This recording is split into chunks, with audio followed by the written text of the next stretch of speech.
मी प्राध्यापक प्रशांत आनंदराव वानखडे, युवा स्वाभिमान पार्टीतर्फे या महानगरपालिकेमध्ये नागरिकांचा मागासवर्ग ब इतर मागासवर्ग ओबीसी या प्रवर्गातून निवडणूक लढलो।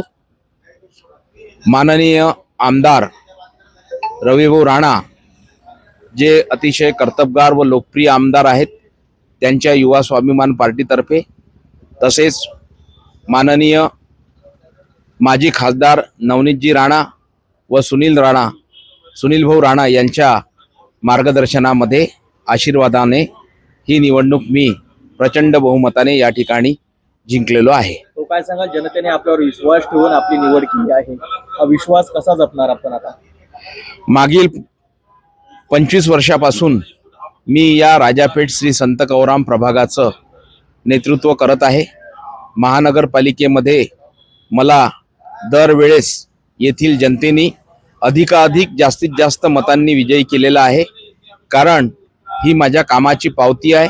हा माझा विजय नसून हा जनतेचा विजय आहे, कारण की मी 24 तास सेवा देतो आणि माझं ब्रीदवाक्य आहे, फक्त एक कॉल प्रॉब्लेम सॉल्व, सिर्फ एक कॉल प्रॉब्लेम सॉल्व। आणि फक्त लोकांनी फोन केल्याबरोबर मी पोहोचतो आणि त्यांची जे समस्या असेल ते सोडवतो। हाच माझा विजयाचा सर्वात मोठा मार्ग आहे। आपल्या वार्डमधील अशा 2 ते 3 समस्या कोणत्या आहेत ज्या आता अजिबात दुर्लक्षित करता येणार नाही? त्याच्यामध्ये सगळ्यात जास्त समस्या ही आहे की ज्या काही नजूलच्या जागा आहे, ज्याच्यावर लोकांनी झोपडपट्टे किंवा घरं बांधलेली आहे, त्या लोकांना सरकारने शासनाने नजूल पट्टे हे दिले पाहिजे आणि त्यांना PR कार्ड दिलं पाहिजे, जेणेकरून त्यांना घरकुलाची सोय होईल। आणि त्यांना गाडगेबाबांचं जे आपलं ब्रीदवाक्य आहे की ज्यांना घरं नाहीत त्यांना घरं द्या, ज्यांना अन्न नाही त्यांना अन्न द्या, ज्यांना पाणी नाही त्यांना पाणी द्या। परंतु यामध्ये सर्वात महत्त्वाचा आहे निवारा, आणि तो निवारा फक्त PR कार्ड वाटप झाल्याशिवाय होऊ शकणार नाही।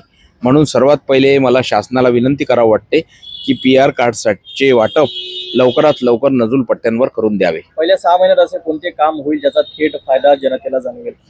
पहिल्या 6 महिन्यामध्ये सर्वात पहिले, आता 4 वर्षामध्ये प्रशासनाचं राज्य होतं, प्रशासनाच्या राज्यामुळे कोणताच अधिकारी हा लोकप्रतिनिधीला पाहिजे तसा ऐकत नव्हता आणि त्यामुळे सर्वत्र घाणीचं साम्राज्य झालेलं आहे शहरामध्ये। ते सर्वात पहिले साफ करणं हे प्रथम काम आहे आणि स्वच्छता ही असल्याशिवाय अमरावती शहर सुंदर शहर असं होऊ शकत नाही। म्हणून सर्वात पहिले स्वच्छतेला मी प्राधान्य देणार आहे।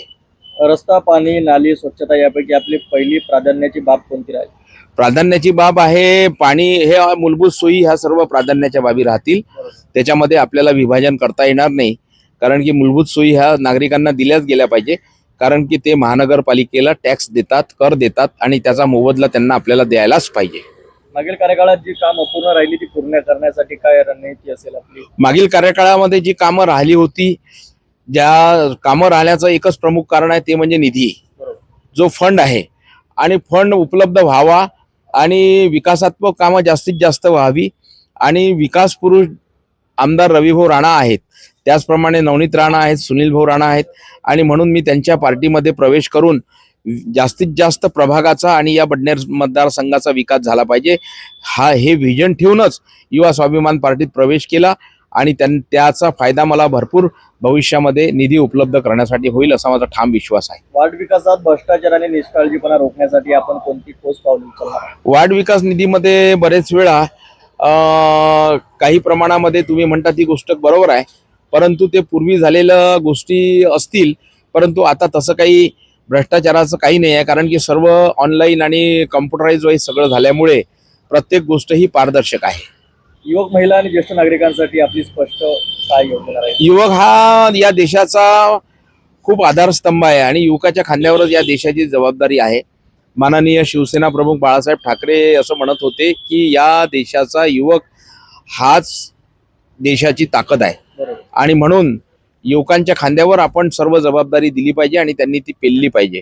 म्हणून युवक हा निर्व्यसनी असला पाहिजे। त्याच्यासाठी आपण प्रत्येक एरियामध्ये व्यायामशाळा आणि सुसज्ज असं व्यायामशाळेचं साहित्य उपलब्ध करून दिलेलं आहे। क्रीडांगणे सुसज्ज करून दिलेलं आहे, जेणेकरून युवक हा बलदंड झाला पाहिजे आणि त्यासोबतच त्याची शैक्षणिक दर्जा सुद्धा सुधारला पाहिजे, म्हणून अभ्यासिका सुद्धा आपण प्रत्येक ठिकाणी निर्माण केलेले आहे. 5 वर्षानंतर आपण आपल्या वार्डाला कोणत्या ओळखीने पाहू इच्छिता?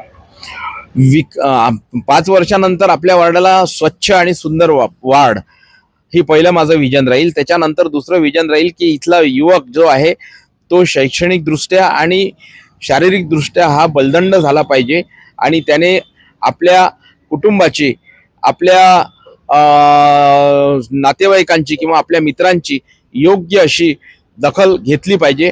हेच माझं त्या ठिकाणी विचार आहे. आपल्या पक्षाची वार्ड विकासात कशी साथ असेल आणि गरज पडल्यास आपण आपल्या पक्षीय राजकारणापेक्षा वर उठून काम कराल का?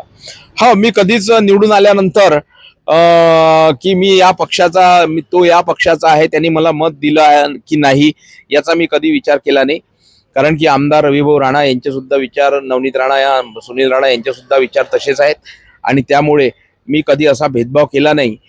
इलेक्शन संपलं, निवडणूक संपली की ते सर्वच्या सर्व प्रकरणं बंद जातात, पान उलटवायचं आणि विकास ज्या ठिकाणी करता येईल तो कोणत्याही मार्गाने असो आणि कसाही असो, कोणत्याही मार्गाने म्हटलं म्हणजे विकासात्मक मार्गाने ताकदीनं कोणत्याही पक्षाचा विकासात्मक कार्यक्रम असेल तर त्याच्यासाठी मदत करण्याची आमची नेहमी तयारी राहील. वार्डवासियांना दिलेले आपण एक ठाम वचन आहे, त्यासाठी आपला संदेश काय राहील? वार्डवासियांना मी फक्त सिर्फ एक कॉल प्रॉब्लेम सॉल्व हे माझं वचन दिलेलंच आहे की केव्हाही मला बेरात्री फोन करा, मी तयार आहे.